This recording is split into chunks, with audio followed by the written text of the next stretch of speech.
Informasi pilihan berikutnya, saudara, ibu-ibu lomba menangis. Saudara, ratusan ibu di Tegal, Jawa Tengah mendadak menangis berjemaah. Usut punya usut, para ibu ini menangis karena memperebutkan juara dalam lomba menangis antara ibu-ibu. Semakin natural menangis, maka ia terpilih menjadi juara.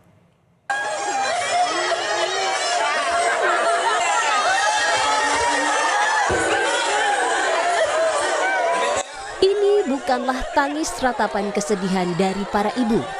Ratusan ibu ini justru sengaja menangis karena sedang mengikuti lomba menangis yang digelar di Taman Bermain Wisata Purbawahana, Tegal, Jawa Tengah. Awalnya para peserta masih tampak bersenda gurau dengan peserta lain. Namun begitu peluit tanda lomba dimulai, tangis ratusan ibu ini langsung pecah.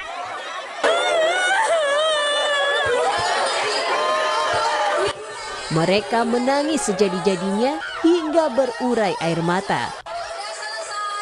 Semakin natural tangisan, maka dialah yang terpilih jadi juara dan berhak mendapat hadiah uang tunai dan bingkisan.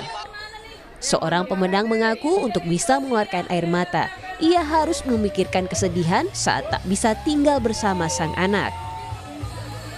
Persiapan apa-apa. Nggak persiapan apa-apa aja. Jadi spontanitas kayak gitu ya? Belum mau ikut sama saya, misalnya sama neneknya sama mamanya.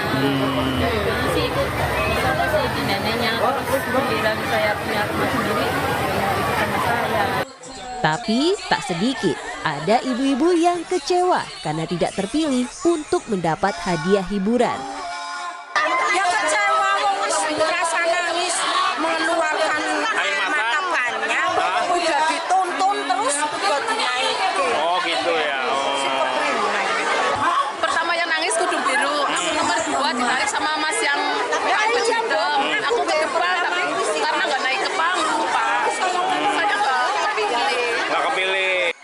Lomba menangis ini memang baru pertama kali digelar untuk hiburan bagi pengunjung Taman Bermain Wisata Purbawahana. Karena pendaftarannya gratis, peserta yang ikut melebihi dari target kuota 200 orang peserta. Yuli Hardianto, Kompas TV Tegal, Jawa Tengah.